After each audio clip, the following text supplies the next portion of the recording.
Hey everybody, welcome to the video. It's Wednesday, August 18th, and we have a split slate day over on DraftKings. And yes, we're breaking down both in today's video.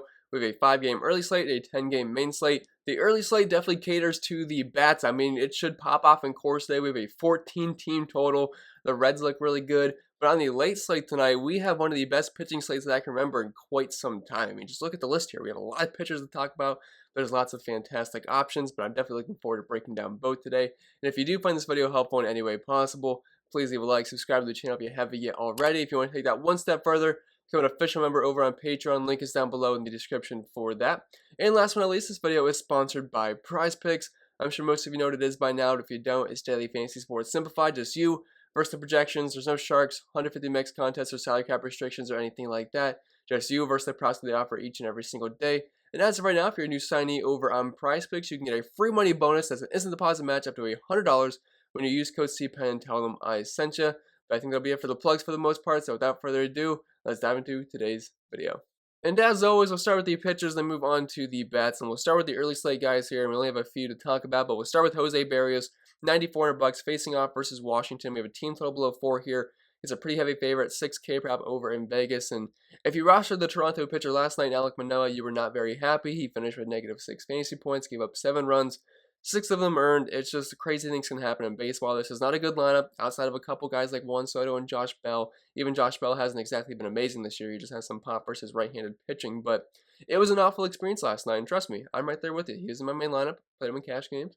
It did not work out. I wish I went to a Noah, but you know, hindsight is 2020. But Berrios, he's been solid all season long. He's not an elite level pitcher, but he's usually good enough to get the job done. K rate sitting around 25% this year. ERA, xFIP, SIERA kind of hanging around 3.5 to 3.8 for the most part. Doesn't give up too many walks, not a lot of power. I think he'll be just fine in the spot versus Washington, but he's definitely not my favorite pitcher on today's slate. Don't think he's a must-play. A guy I think is a must-play is Tyler Malley here at $9,000 facing off versus a very weak Chicago squad, where even Gutierrez had a halfway decent game versus them last night. And if he can, I think Malley definitely has a ceiling of close to 30 fantasy points in this outing. I realize it's a bad park to pitch in Cincinnati, one of the best hitters parks in baseball, but only a 3.5 implied team total here. Very heavy favorite. I do like the red stack quite a bit tonight, and a 7K prop over in Vegas. And if we're looking at his splits in the season, close to a 29% K rate, SIERA below 3.75, xFIP kind of right on par with that, ERA around kind of like similar numbers to Jose Berrios for the most part, just has a higher strikeout rate. Gives up a little bit more power and does walk a few more guys, but I love the spot versus the Cubs. They have no one good luck. No Rizzo, no Baez, no Chris Bryant. The only one you really have to worry about is like a Rafael Ortega or like a Ian Happ or Frank Schwindel. That's none of that. I mean, bunch of free strikeouts in this lineup, so love Tyler Malley on the early slate. Then Anthony DeSclafani here, $8,300 facing off versus the New York Mets. It's a pretty soft matchup here. Logan Webb was looking very good for quite a while last night, still finished pretty strong, but his numbers on the season, while they're not super exciting, I don't think he was the guy that's going to get blown up or anything. I mean, his ERA is fine at 3.29, xFIP and SIERA kind of hanging around 4, 23% carry, and not really walking too many guys, but doesn't give out too much power in the Mets lineup. Really no one to be scared of outside of like a Pete Alonso, but even that's already on ready matchup there, so I think DeSclafani is fine at that price point.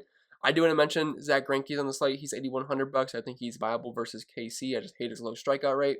And then moving on to the late slate guys, we have a lot of good options here. Up top, we have Freddie Peralta at $10,200. So his teammate Corbin Burns actually took a no-hitter, I believe, into the 6th inning last night, but he was just not generating strikeouts. And that's kind of the problem when you face St. Louis. Like, they're not a team that profiles very well versus righties. They're not a team that'll strike out quite a bit. Now, they're much better versus lefties. They have a ton of power versus lefties, but the power's kind of limited versus righties, sitting at around 140 team ISO on the season. It's just the strikeouts, they're not really there for St. Louis. But Freddie Peralta is a big strikeout guy, but so is Corbin Burns. So $10,200. I feel like there's better options than today's slate once you factor in the price point. Like, we got Charlie Morton versus Miami, Jack Flaherty versus Milwaukee in the same game. You have Shohei Ohtani facing Detroit. Like, I don't think Freddie Peralta is a must-play here, but the guy's such a good pitcher. I feel like we at least have to talk about him. I mean, he's got a 34.5% K rate in the season, ERA in the low 2s, xFIP at 3.5 pretty much. SIERA kind of going the same. Hasn't given up a much of power this season, although he does give up a lot of fly balls, but he limits the hard contact, he limits the homers. Despite St. Louis not striking out too much, I definitely think Freddie Peralta should be in your pitcher pool tonight. Charlie Morton, $9,700. Raw points-wise, he's actually my highest projected pitcher on the slate today. He's in one of the best parks in all of baseball to pitch in Miami. A team total of only 3.02 against him, which is the lowest on the slate. He's a very heavy favorite. The Brave stack does look pretty solid in the late slate. I'd be surprised if he doesn't pick up the win here. His numbers have been very good in the season. 3.42 xFIP, 28% K rate. He can walk some guys, but he's able to limit the power for the most part. And Miami's just absolutely sucks right now. Like, outside of Jazz, I mean, this lineup is absolutely terrible. I could pull it up, but I think you guys believe me. I mean, the Miami squad right now with no Starling Marte, no Adam Duvall, it looks really, really rough out there. So I'd be very surprised if Morton can eclipse 20 fantasy points on tonight's slate. And then dropping on Jack Flaherty here, $9,100. He recently remade his turn last week versus KC. Only gave up a couple of hits. I believe he had a handful of strikeouts. Ended up scoring 26 fantasy points. Only won 81 pitches, but if we can like expand that to 90 here, which I assume, I think he'll get a little bit higher in the pitch count. But even then, he was flawless last week, and I think he'll have another solid game here versus Milwaukee. Milwaukee's a team that does have some good bats there, but they will strike out quite a bit versus righties, and Jack Flaherty, obviously a guy that does have strikeout upside on the season. Limited sample size this year because he hasn't really pitched too much because he was out for quite a while, but at 26.3% K rate, he's able to limit power. The guy's just an overall very good pitcher. I'm kind of worried that he's not going to have quite the ceiling of some other guys because I don't think he's going to go super deep into the game, like maybe 85, 90 pitches. Other guys have potential to get up to 100, which is why I prefer Charlie Morton the most here. I don't think we'll have an issue there whatsoever. So Flaherty's an option, but probably more of a tournament guy. Shohei Ohtani, $8,600, great matchup here versus Detroit. I wouldn't say they're the pushover matchup that they used to be in the past, but they're still a team that will strike out quite a bit versus right-handed pitching. And outside of like 2 games this year, Shohei Ohtani's usually been right around that 20 fantasy point range, and at $8,600, I definitely think he's a very solid option here. Team total below 4 against him, he's a slight favorite.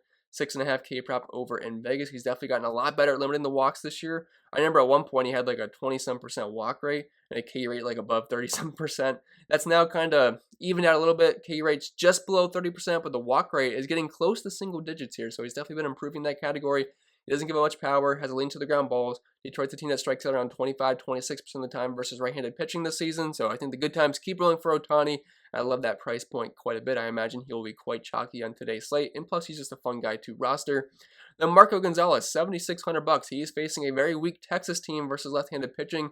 And last time Marco faced them, which was very, very recently, he went to 49 innings. I believe he only gave up like 1 hit or 1 run, scored like 40-some fantasy points.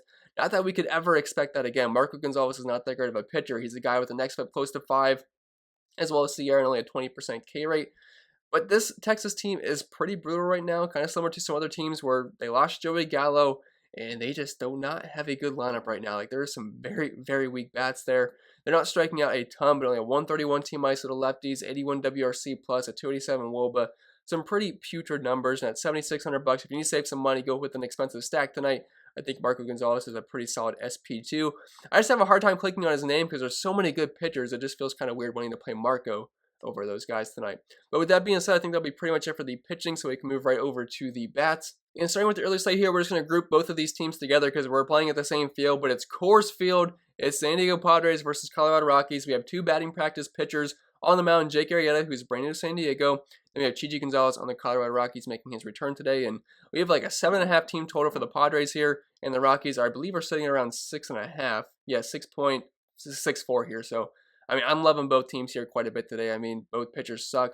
Both offenses, I think, should be just fine here. If you're playing the early slate, we only have like 5 games, and I'd have a real hard time not stacking one of these teams up or just getting a mixture of both. But I know the Padres have kind of sucked. I know they had 3 homers, I believe, in like the 7th inning last night. But outside of that, they've been playing very, very bad so far in Coors Field. But they're getting Chi on the mound. Definitely the worst pitcher they've faced so far. And all of these guys are fantastic play. Tatis, by far my highest projected player on the slate. I think he's like projected 3 points higher than anybody else. Adam Frazier, only $4,000 versus Chi, Manny Machado, Jake Cronenworth, Tommy Pham, Hosmer, Nola, Trent Grisham. All these guys, fantastic plays. I wouldn't skip over any of them. If you're playing 150 max, get exposure to all of them. If you're playing like 1 to 3 max, I would just mix and match all these guys for the most part. But Tatis is definitely by far my favorite play. And then going down to the Rockies, I prefer a lot of these guys versus lefties. But when you get Jake Arrieta on the mound, you can use pretty much anybody. I mean, Connor Joe, Rogers, Story, Blackman. He's the lefty-righty matchup there. So is Sam Hilliard. So maybe those are the preferred targets. Ryan McMahon, but do not be shy to use the righties as well. But both of these teams, I would load up on them on the early slate. And the last stack I want to talk about on the early slate today is the Cincinnati Reds at home in Great American Small Park versus Adrian Sampson.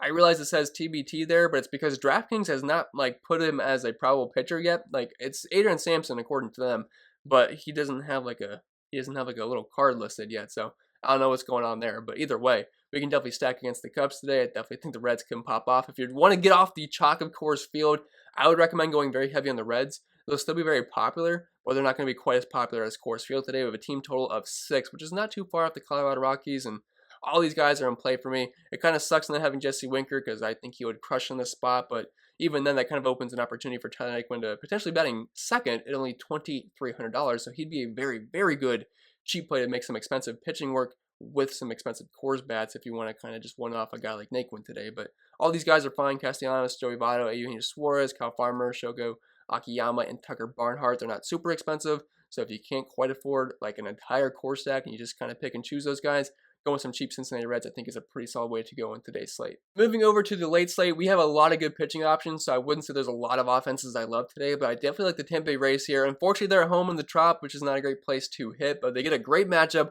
versus Spencer Watkins, and they have been raking the past couple games, and I think that's going to continue here versus the pitcher I just talked about. We have a team total of 5 3/4, and a lot of these guys hit right-handed pitching very, very well, especially Brandon Lau. I believe he had that double dunk performance just a couple days ago. Austin Meadows crushes righties. Nelson Cruz I prefer versus lefties, but he's obviously fine versus either handedness. G-Man Choi potentially batting cleanup here below $4,000. Not the greatest hitter out there, but he does have some pop versus righties. Franco, Arizarena, Wendell, Kiermaier, Nick Zunino, those guys are all like secondary and tertiary options, if that's even a word. But I think the entire lineup is a play here, but especially the top 4 guys I think are fantastic plays on the early slate. Spencer Watkins, not a very good pitcher. Low strikeout rate, hasn't given up a lot of power this year, but I mean, we can definitely stack against them. Plus, the Orioles bullpen is not that great either. Then moving on to the Houston Astros here, they're going to face off versus Brady Singer, who I don't think is the worst pitcher out there, but he's definitely pretty average at best. And the Astros are just a good hitting team. Jose Altuve, Michael Brantley's kind of the preferred target here. He's still below $4,000. Maybe I should stop screaming why he's so super, super cheap because the price keeps rising, getting close to 4K, but he's still under it, so I think he's a very good value play. Correa, Alvarez, he's above $5,000, but he crushes righties. Yuli Gurriel, Diaz. I mean, Diaz has been playing very well this season, and the price tag is not too bad. Like, I know it's already on ready matchup, but $3,400 is not bad whatsoever. Chaz McCormick has some pop this year. Jake Myers hasn't been bad. Martin Maldonado, team total close to 5.5 here. Definitely think they're a pretty solid option to stack on the late slate tonight. And the last stack I want to talk about here is the Philadelphia Phillies on the road in Arizona versus Madison. Bumgarner. I mainly prefer the righties here, but we can still use lefties like Bryce Harper and Didi Gregorius in tournaments. We have a team total of 5.3. But Gene Segura, JT Realmuto, definitely think those are some really good options. Andrew McCutchen at that price point. You can use Alec Bohm as well, but not really my favorite stack out there, but some of their price tags weren't terrible. I was playing with my optimizer, and they kept popping up in my lineup, so I figured I should at least talk about them because I usually try to trust the optimizer, and I don't hate the Phillies here. I mean, the team total is pretty solid. I did see another site not have Bumgarner listed as a starting pitcher, so I guess I'll have to kind of keep an eye on that, but either way, I think they're still a good target no matter what. If it happens to be a righty, I mean, Bryce Harper, Didi become better plays. But either way, I think the Philadelphia Phillies are going to be stackable tonight.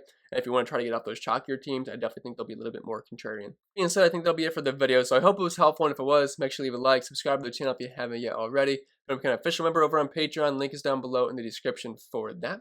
And don't forget this video was sponsored by PrizePicks, so you can get a free money bonus up to $100 when you use code CPIN and tell them I sent you. But I think that'll be it for the plugs. I hope you guys enjoy the rest of your day. I'll see you on Thursday for the next video.